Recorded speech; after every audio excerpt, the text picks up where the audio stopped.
हरि ओम जय जगन्नाथ मु वीरेन्द्र नारायण आपण स्वागत कर गौड़मंडल जाना कथा को आज एक सुंदर कथा पर आलोचना करबा।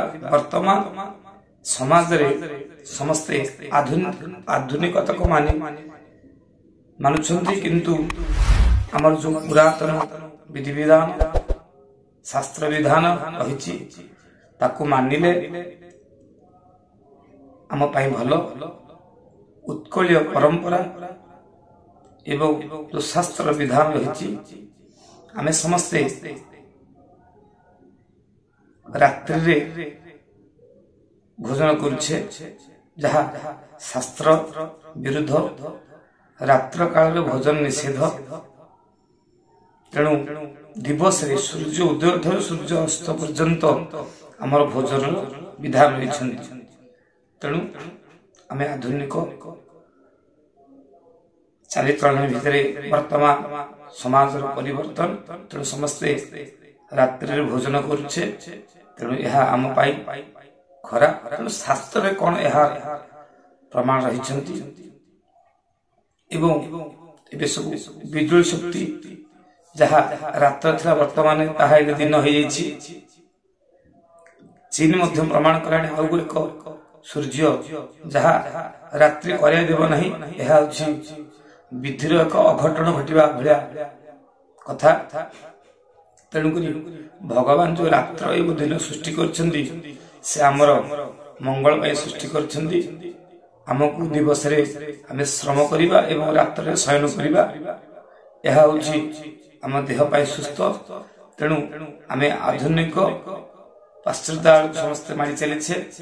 तेणु आम शास्त्र विधान पर जो छोट छोट पिला सब बाहर ताहांकर जानिबा कथा से माने आमर एवं संस्कृति परंपरा को जानिले तांकर मंगल। तेणुक से समस्त देवता माने ही उत्कल भूमि जन्म निहंती कई ये समस्त देवता अष्टभूमि समस्ते उत्कल रे समस्त देवता मान देवस्थान बोली जहाँ कहती। तेणुक कहीं कहते ना आमर ये जो शास्त्र विधि विधान नीति नियम। तेणुक भगवान से देवभूमि बोली कहते। तेणु आम समस्त शास्त्र विधान मानिले आम मंगल। तेणुक जाना आम भोजन करुछे जदि भोजन समय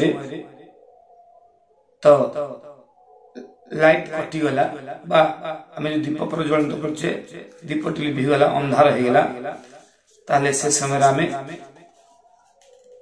खाइबा नहीं। जदि आम अन्न भोजन करुछे से समय जदि आम खाद्य को ग्रहण करिबा आम जानिछे जदि अंधार समय आम खाइले विज्ञान हम तो कौन से पोक पड़ जाए आम जापर ना तो खाईदबा ताहा आम देह को जाकि अधिक कारक कर।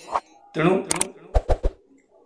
जदा भोजनं कालेषु दीप निवारणं भवे करणं पात्रमाच्छाद्यो मनसा भास्करं स्मरे। भोजन समय दीप जली जदि लिभि जाए तेरे भोजन पात्र को हाथ घोड़ाई रखियो काले कौन पोक फोक पड़ जाए। तेणु कौन से दीप बा लाइट द्वारा जलैबा सारिबा परे आपण भोजन ग्रहण करेंगे। अंधार समय भोजन कले आपण मान क्षति।